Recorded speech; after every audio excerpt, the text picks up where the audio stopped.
It's yours. Jurassic Park. It's your job to make it work. Just build the park and populate it with dinosaurs. Holy carp, it's a dinosaur. Holy fish, what the fluke. Well, hello there everyone, and welcome to Jurassic Park Operation Genesis. Now, Jurassic Park Operation Genesis here is a 2003 simulation game. So think of games like SimCity, SimEarth, Roller Coaster Tycoon, and other games where you're managing something. And in this case, we're managing a park. We're managing Jurassic Park. So I'm just going to refer to it as Operation Genesis from this point. It's, like I said, it's a 2003 game, and we're playing the PC version. I did not know until, actually pretty recently, that there was also a PS2 version and an Xbox version. I've never seen those before. I've never played them. But maybe there's something we'll take a look at sometime in the future. But this right here, the PC version, was developed by Blue Tongue Entertainment and was published by Universal Interactive. As I understand, the same thing with the console versions. Now, I played this way back when this game, not when it first came out. Maybe I started playing it in 2004. A buddy of mine introduced me to it, and I so really enjoyed it that I eventually went out and got my own copy. I don't remember if I bought it online or if I bought it in a store somewhere. Like in the back of my brain, something's telling me like you went to like Circuit City and found a copy of this. I'm not sure if that's the case. And the other thing is I have the physical copy of the game right here in my hands right now. I'm looking at it. I might put up a picture here. But the case I have has the PEGI info on it, which is the rating board, I think, in the UK, over in Europe. So why is that on here? But at any rate, it works. It's been working for more than 20 years that I've been playing it. So this is our title screen. We got several options here, most of the stuff you would expect. We can exit the game, we can look at our options. The options are kind of limited. Sound, video, and credits. Then we have our Dinopedia. This is a lot of additional information for the game. This gives you a lot of the instructions of what to do and how you interact with the dinosaurs, how you interact with the customers, and so forth. But since we're going to go through, let's go back a menu. We're going to go through the exercises. We're going to learn most of that anyways. Down here we have load game. I already pointed out exercises. Then we have missions. Missions are a little similar to exercises. They let you work within the mechanics of the game that are a little more unusual. Stuff that you're not necessarily as likely to come up with as often in a game. But they are there, and they offer unique challenges that you may not get in a normal game. The missions also tie to this option. See, it's grayed out. We can't click on it. If we highlight it, nothing happens. That's because we have to unlock it. And we're going to go through the missions to unlock it together. And then over here we have Operation Genesis. That's the main game. When you click on this, you will get the option to create your own island and your own park. But we'll do that also in a separate series of videos. What we're going to do right now is exercises.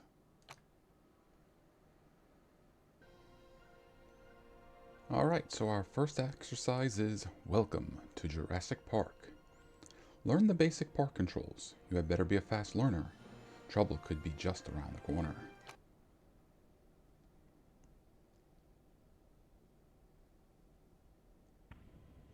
Now, I'm not expecting it to be a problem, at very least this early.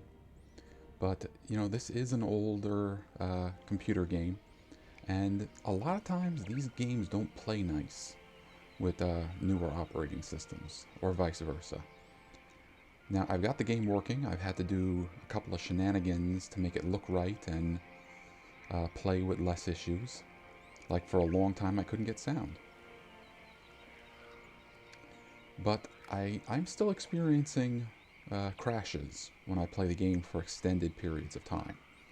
Like, if I play it for over half an hour, there's a good chance it's going to crash. I think I've worked that out, but just a heads up in case it happens while we're trying to play. Alright, hello and welcome to Jurassic Park. My name is John Hammond. There's a lot to learn when it comes to running a park, so we better get straight to it. Alright, this is probably going to come up a little later, but the portrait over here of John Hammond, well, that looks like a picture, like an artist's rendering, you know? It does not look like it's a photo still of him from the films. And we're going to talk about that a little bit more as we get further into the game. The first thing you need to learn is how to get around the island. Let me show you now. So the computer is moving the camera around for us. Okay, now you should try moving the camera. Our park help system will guide you at all times through this exercise. So we can move the camera around with good old WASD. W for forward, S for back, and A for left, and D for right. Now you will need to learn how to rotate your point of view around. Watch me while I do it. Alright, rotating counter and clockwise.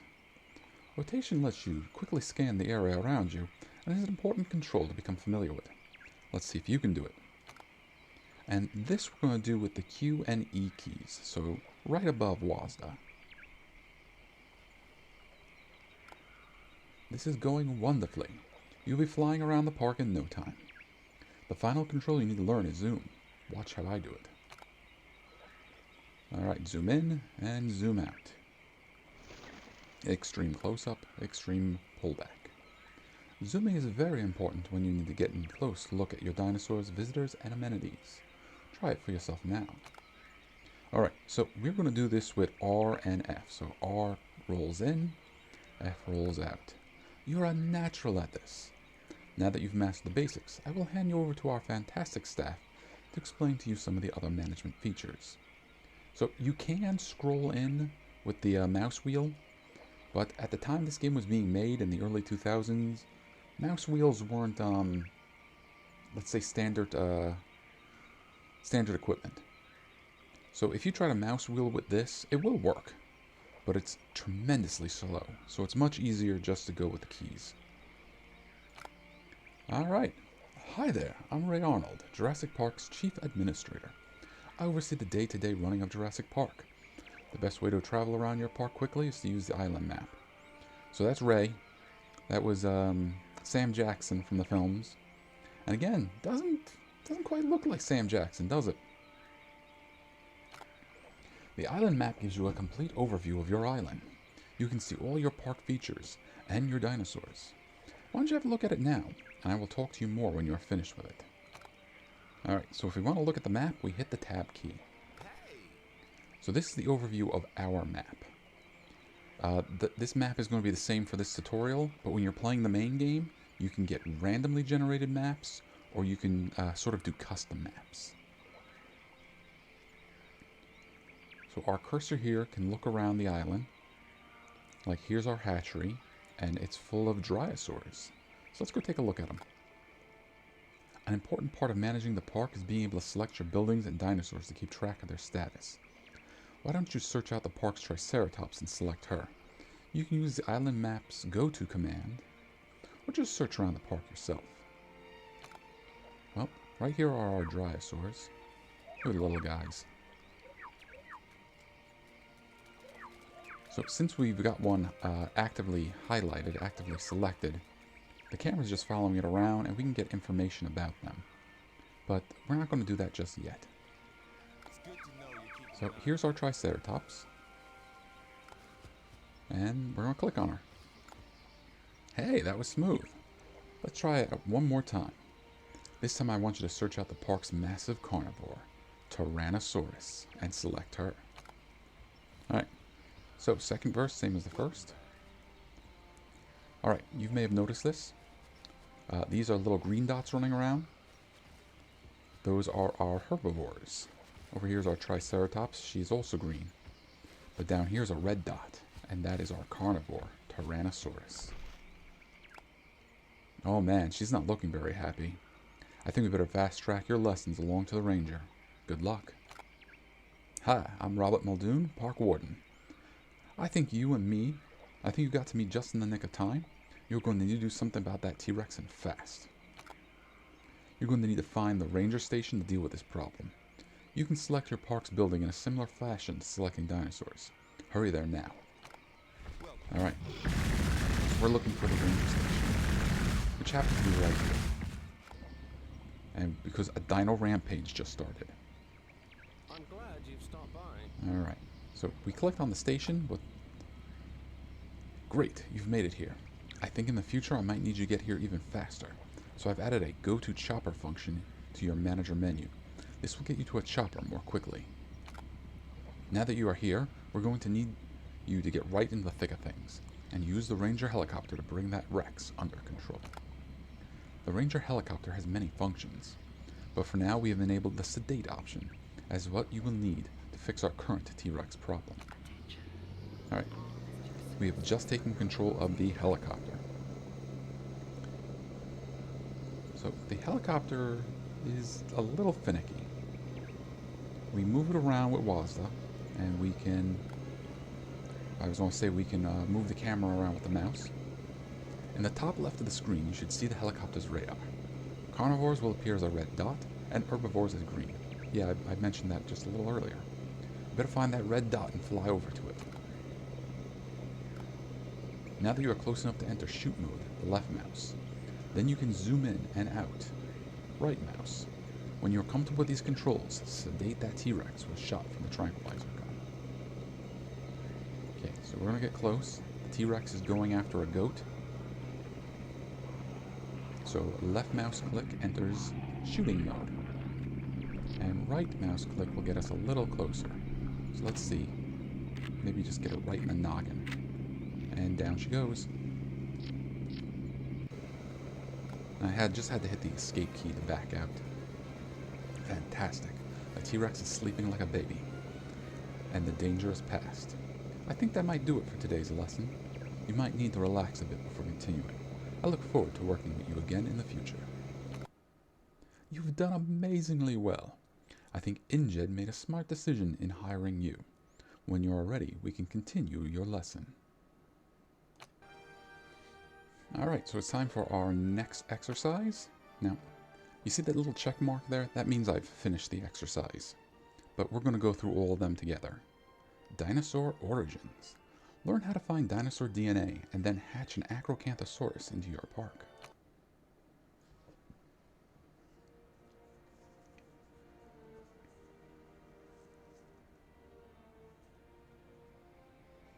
So this mission is going to be more about creating the dinosaurs. And this game has a pretty interesting way of doing it. Hello and welcome. It's great to see that you're eager to learn about how to make Jurassic Park a success. I have a sixth sense when it comes to choosing people, and I can see that you've got the makings of an excellent manager. Let's get on with the tutorial. When it comes to running your park, your most important tool is the manager menu. This menu provides you with immediate access to all the elements of your park. Try using it now. Alright, you see the manager menu in the bottom left corner. Right here, these 5 buttons. Click one of the buttons to open a menu, then again to close it. So let's click on Options. It brings up our options where we can load and save our game, where we can leave the park, or we can go into the options we looked at earlier. So I'm just hitting the escape button to go back. And let's take a look at this one, Actions. We can go to the park entrance, which jumps us right here. Excellent! I can see that you're going to do well in this job.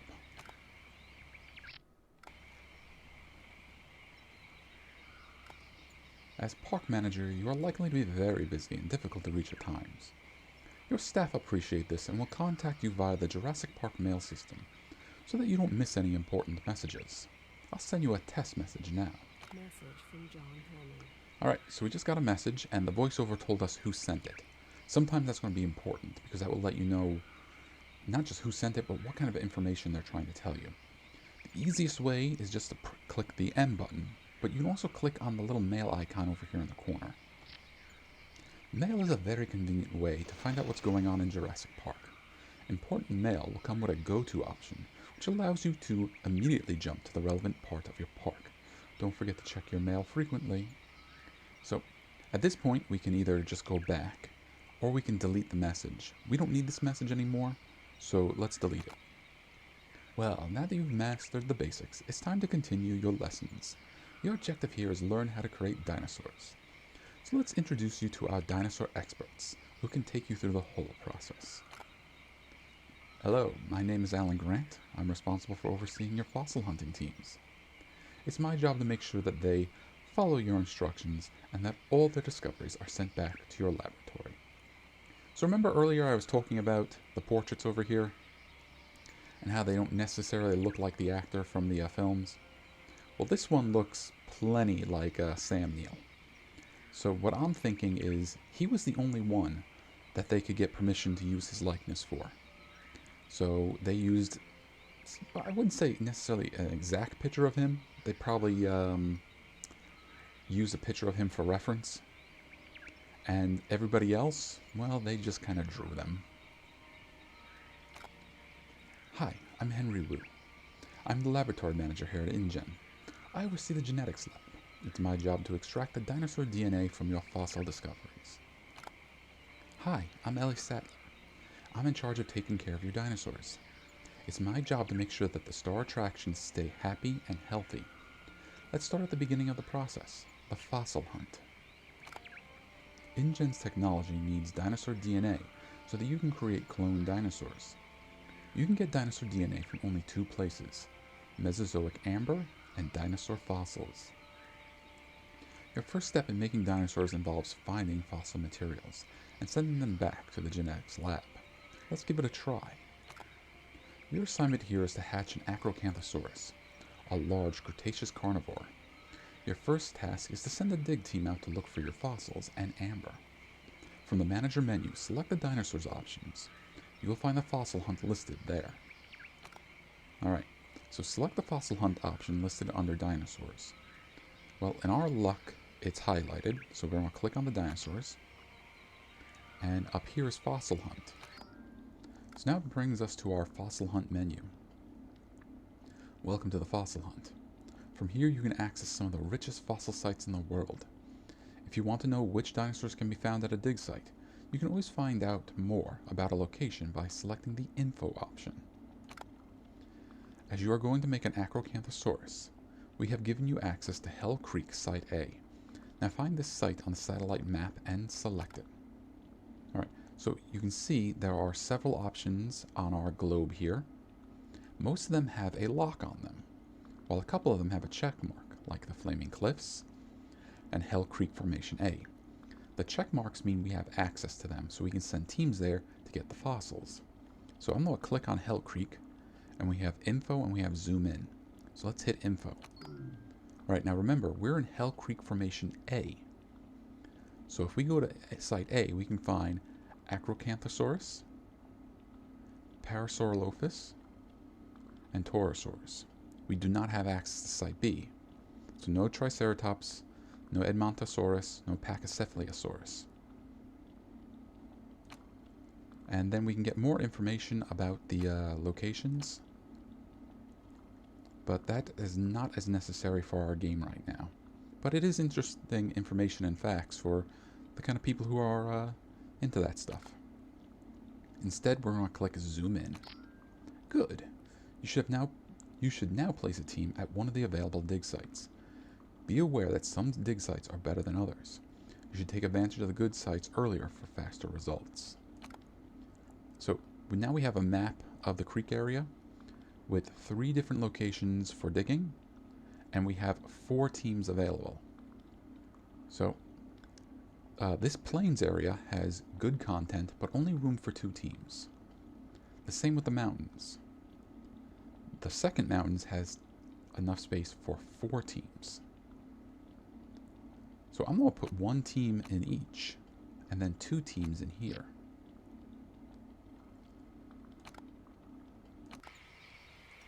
Now we may have to wait a moment or 2 before anything happens.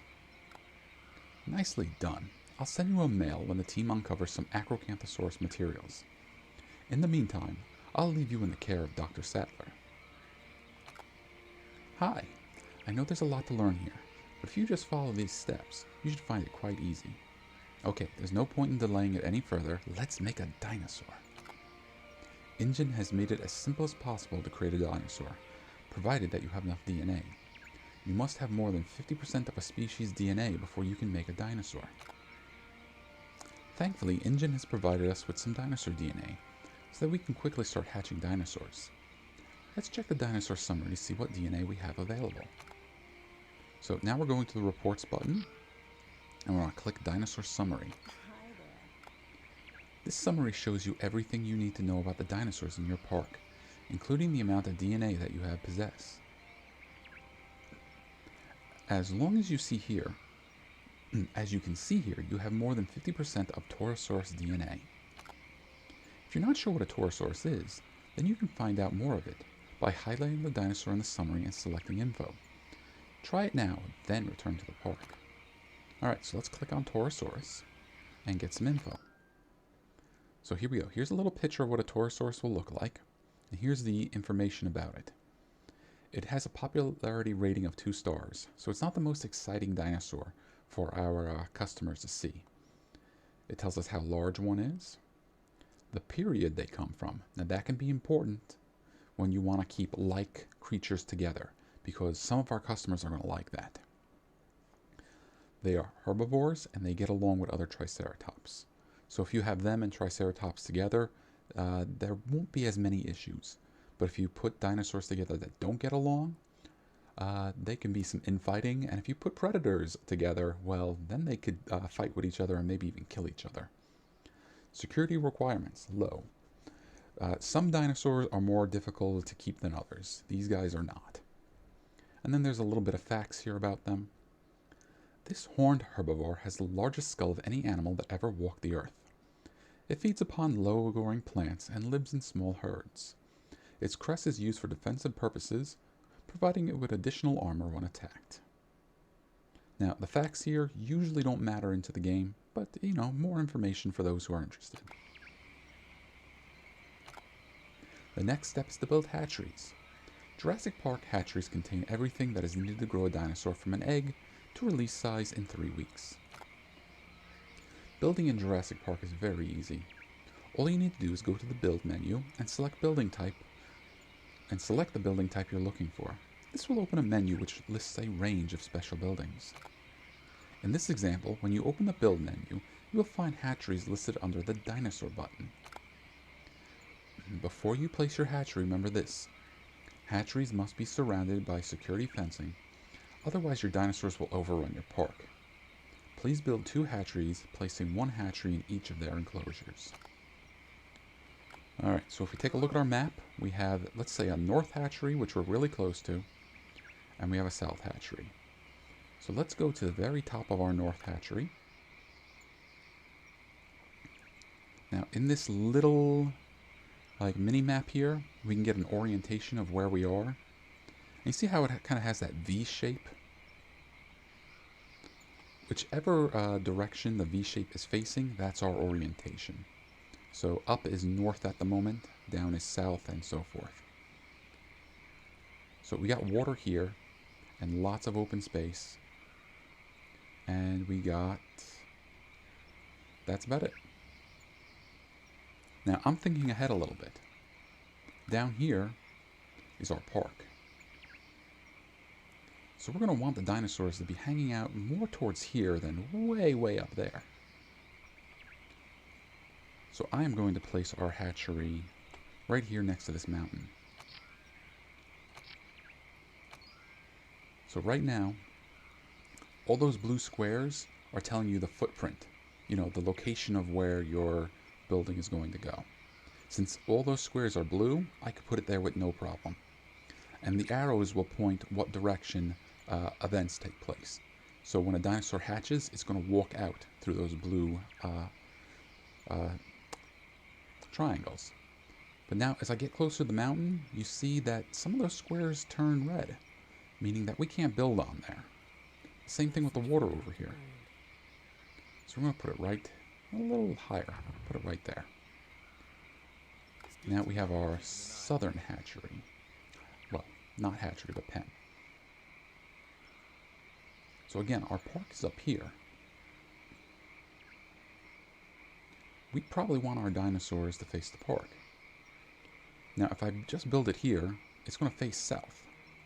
If I hit the, I think they're the bracket buttons up here, we can rotate the direction of our building.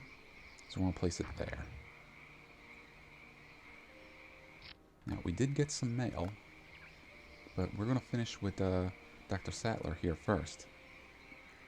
Fantastic. Select one of your hatcheries and bring up the hatchery control panel. The species description said that Torosaurus lived in herds. So set the hatchery to produce 5 Torosaur eggs. Now I'm going to use this one up here for our herbivores. We got Torosaurs. So right now we are in the large herbivore category. If we press these arrows, we can go to the different categories. Right now the only category we have that has a dinosaur listed in it is large herbivore. This here with the eggs will tell us how many we want to make. We can either click the arrows to increase or decrease, or we can click directly on the egg. So we want 5. Other important information here is how much they cost to produce and how much of the DNA we have. Since we have 100% of their DNA, we have their complete genome, I guess is the right word. So their lifespan is at the maximum. If we had less than 100, this number would be significantly less. And since we haven't hatched any yet, our population is 0. And they're 2-star dinosaurs, so they're not the most popular, but they're still pretty good. Alright. Oh, I pressed the escape button too quick. So I just wanted you to see the Torosaur coming on out of the hatchery there. And it's going to go wander around a little bit.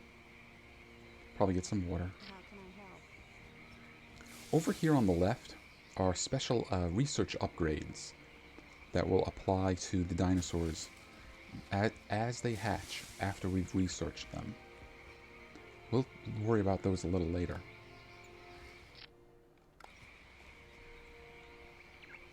Alright, so let's hit the M button and look at our mail. Alright, one of our dig teams has completed its excavations and has uncovered Acrocanthosaurus remains. Now that's probably all he has to tell us. But we also found some amber. Alright, so in this case, if we hit go to, it's going to take us straight to the genetics lab. Good to see you again. It looks like we've got some Acrocanthosaurus material you were chasing.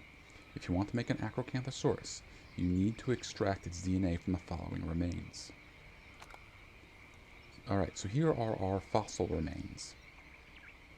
We have Acrocanthus bones, and we have some amber. So let's look at the bones first. This here looks like maybe hip bones. Its quality is medium, and it has a cell value of 4,350. And it also tells us, what type of dinosaur it is, what period it comes from, and our DNA total. So we have 34%. That means we don't even have enough to make one. The skull here is all the same thing, but you can see it is more valuable. And then the amber, well, we don't know what the amber is. We won't know until we extract it. But amber is some of the most valuable stuff that you are going to get in the game. So it kind of becomes a gambling act. Do you want to take a chance and see what's in the amber? Because when you extract genetic material from amber, you will get a large percentage. So, like for example, our Acrocanthosaurus here is 34%. Let's click on the skull. And we're going to extract. So it's going to take a couple of minutes to extract. But remember, we're at 34%. The skulls have the highest Message from Dr. quality of DNA to extract from them. So we may get as much as 12%, 16% from a skull. We just got another one, actually. So let's give it just a little bit of time. Now that male we just got is probably Dr. Grant telling us, you just got another fossil. If you're going to exhibit dinosaurs, you need to make sure they have everything they need to survive in their enclosures. The pterosaurs look like they have water source, but you need to give them some food. Jurassic Park dinosaurs cannot survive on natural food alone. They must eat from food dispensers or they will get sick and eventually die. Please build one herbivore feeder in your pterosaurus enclosure. Alright, so we got 4 of them. Are they all done? Nope, one more. You can see population is 4 now. So if I hit the B button on my keyboard, that will bring up the build menu. We'll go over here to dinosaurs, and there's our herbivore feeder. Again, kind of plan ahead a little bit with where you want these, because it's not necessarily going to be the case that dinosaurs are going to congregate around it, but when it comes feeding time, they're going to go closer to it. Great, those herbivores were starting to get hungry. You must ensure that your dinosaurs receive all the food and water they need. Otherwise, they will start to get stressed. Speaking of stress, herbivores always feel more reassured by seeing trees around them. You will need to plant some trees in your Torosaurus enclosure. When you're planting trees on your island, you have 2 options. You can plant modern trees. These are cheap, but can contain poisons which make your dinosaurs sick. You can also plant paleo trees. These are expensive, but they are perfectly safe for dinosaurs. Please plant some trees in your Torosaurus enclosure to reduce the stress level of these dinosaurs. So let's do that real quick. So in our environment options, so we can make modern trees, but they're not really that good for dinosaurs. So we're going to go with the paleo trees. And right now we have a grid of 3 by 3 for our trees. And if I hit the bracket buttons, we can go down to 2 by 2 or just 1. A single square of trees costs 300. A 2 by 2 is 1200. While 3 by 3 is, I think it's 2700. And this price can jump up fast. But thankfully, the game is set up that it won't include spots that you can't build on in the first place. So we'll only get 3 by 3 over here, because we can't build on top of the feeder. But if we go down here, alright, if you're going to exhibit an Acrocanthosaurus, you'll need to upgrade the security of your fences. You can do this by selecting the fence and choosing the upgrade option. Alright, let's just plant a couple more trees. And that should make our dinos a little happier. Message from Dr. Grant. Alright, let's hit our mail again. So Grant tells us we have more Acrocanthosaurus remains, more amber. Alright, so Dr. Wu is telling us the DNA extraction has been complete. The Acrocanthosaurus genome is now 50%. You can breed this dinosaur. Now let's go there for a moment real quick. So we were at what, 34? Using one skull jumped us up 16%. Now we have a femur here, and we have the hip bones. So let's use the hip bones. Remember, we're at 50%. Dr. Sattler wants us to upgrade the security of our fence. So we have a low security fence here. Good for low security dinosaurs, like those pterosaurs. Acrocanthosaurus, not so much. So let's upgrade. This will cost 14,400. Are you sure you want to upgrade? Well, in this case, yes. Now, we can only upgrade this fence because we already have the upgrade fence, the fence upgrade project researched. We'll learn more about researching projects in the future, but I just want to point out here that, you know, this is only an option when you've earned the upgrades. Excellent. All we need now is 50% Acrocanthosaurus DNA. Have you checked the dinosaur summary? Have you been back to the genetics lab and extracted more DNA? Well, actually, we have been. Things are good. We're about halfway done. You have over 50% Acrocanthosaurus DNA now. Well done. You should head over to your second hatchery and hatch an Acrocanthosaurus. Well, our hatchery is down here. Great to see you again. And if we switch over to large carnivore, you see Acrocanthosaurus. It costs $4,200. Since we only have 50% of its DNA, it will only last 6 months. So here becomes the question.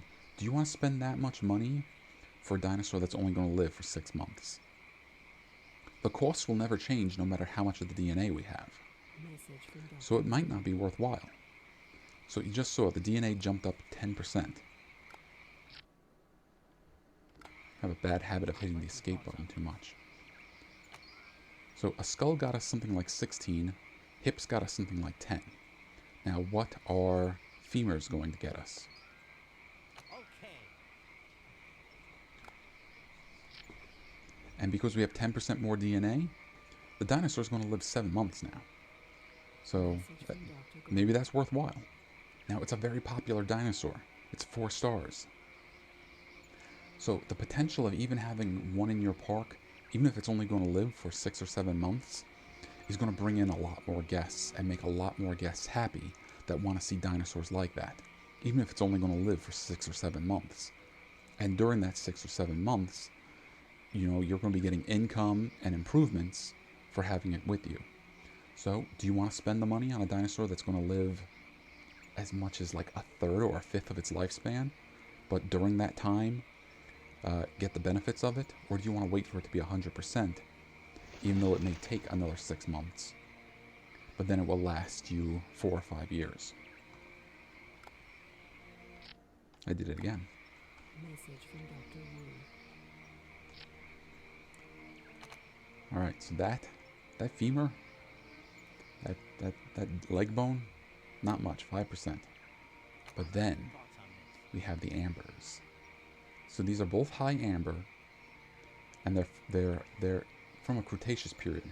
So it will be the DNA of a Cretaceous dinosaur. And to make life a little easier for us, we've only been at Hell's Creek Formation A.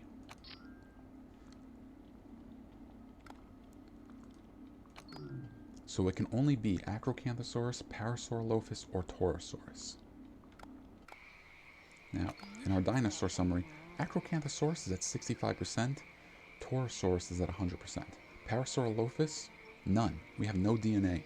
So there's a 2 in 3 chance we will get the DNA of something we want. And on top of that, amber is a huge resource for DNA. We could get like 30 or more percent. So let's let that go for a little bit. Message from Dr. Torosaurs are doing all right. So this time they found nothing, but they're going to keep searching. It's probably because it's the tutorial we're only getting Acrocanthosaurus remains. So that amber is almost guaranteed to be Acrocanthosaurus. But let's find out.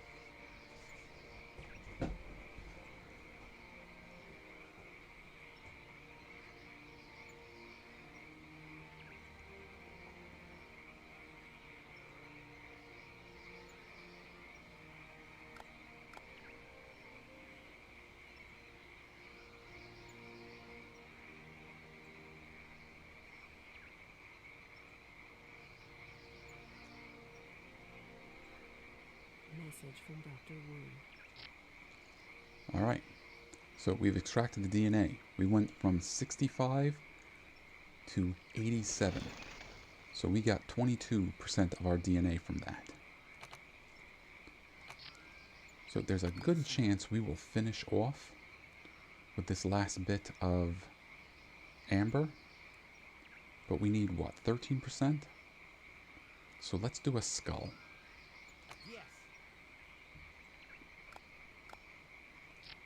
So look, we're at 87%. It will last a year now. We had to go up more than 30% of our DNA to get the dinosaur to go from 6 months to 1 year. So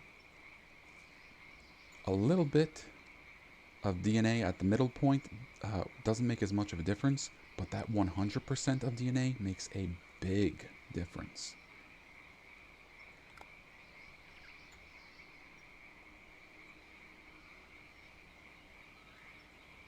Alright. I don't even think our park is open. No, but we don't have to worry. This is just a tutorial part. Message from Dr. Grant. Alright, Doc. Oh, no, this is Dr. Grant.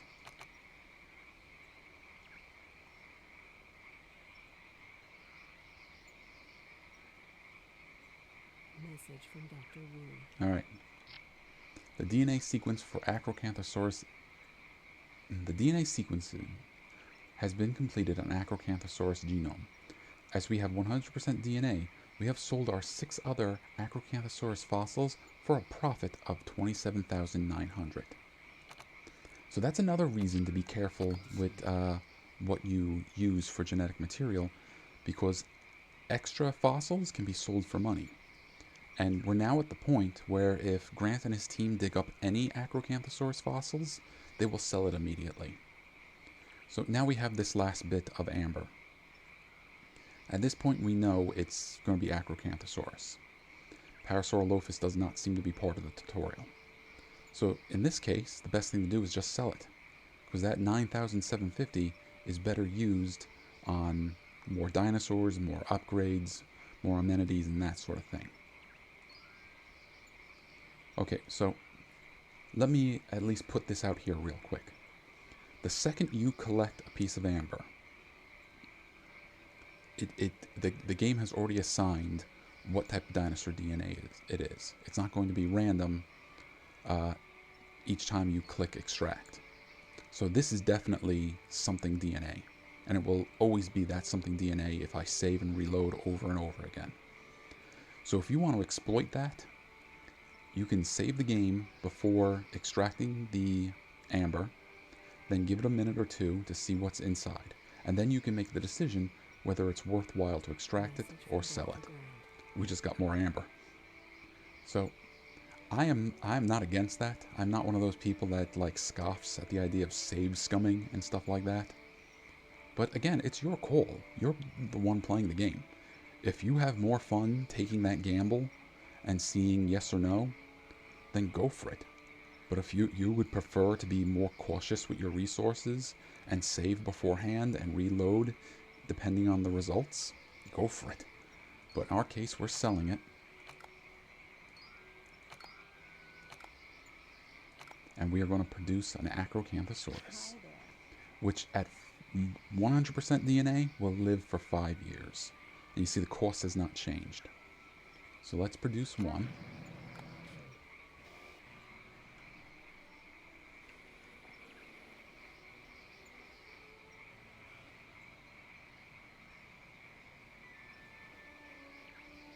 Alright, again, if you've watched my videos before, you know that I kind of live by the motto, save smart, save often. I have not been doing that because this is a tutorial mission that I'm hoping we're going to be done with soon, but this has taken us about half an hour. What are your instructions? But we're pretty close to done. I did mention that this game has a bad habit of crashing, so I should be saving more often when we play for extended periods like this. Alright, big carnivores will get stressed not only because they get hungry and thirsty, but also because they need to hunt. Build a carnivore food dispenser for the Acrocanthosaurus. So pretty much the same as building an herbivore feeder, except we pick the carnivore feeder. And again, we're planning ahead a little bit. Water source is over here. Park is up here. But a special, not really attraction, but there's a special, what's the word I'm looking for? Well, at any rate, that's a viewing dome. Customers can get in here to travel to the viewing dome to look at everything in here. So we're going to put the feeder closer to the viewing dome. So that way when Acrocanthosaurus gets hungry, it will come over here to eat, and people in here can get a better view. Good. Now select the dispenser and set it to dispense cows. This small snack will keep the carnivore quiet for a while, but eventually it will want to hunt larger prey. Press dispense now, watch the carnivore feed. Alright, so we got our options here of goat or cow. Cow is a little more expensive, but cow will provide it with more food and will make it more happy hunting it. The goat is cheaper, doesn't provide as much food or make the predator as happy hunting it, but if you're one of those people, in fact it's now automatically dispensing a goat. If you're one of those people that likes seeing the animations of all the carnage, the goats will get scooped up and eaten by most predators, while cows will just get bitten at until they fall and then get eaten. It's good to see you. But we want to dispense a cow, so we're going to dispense now.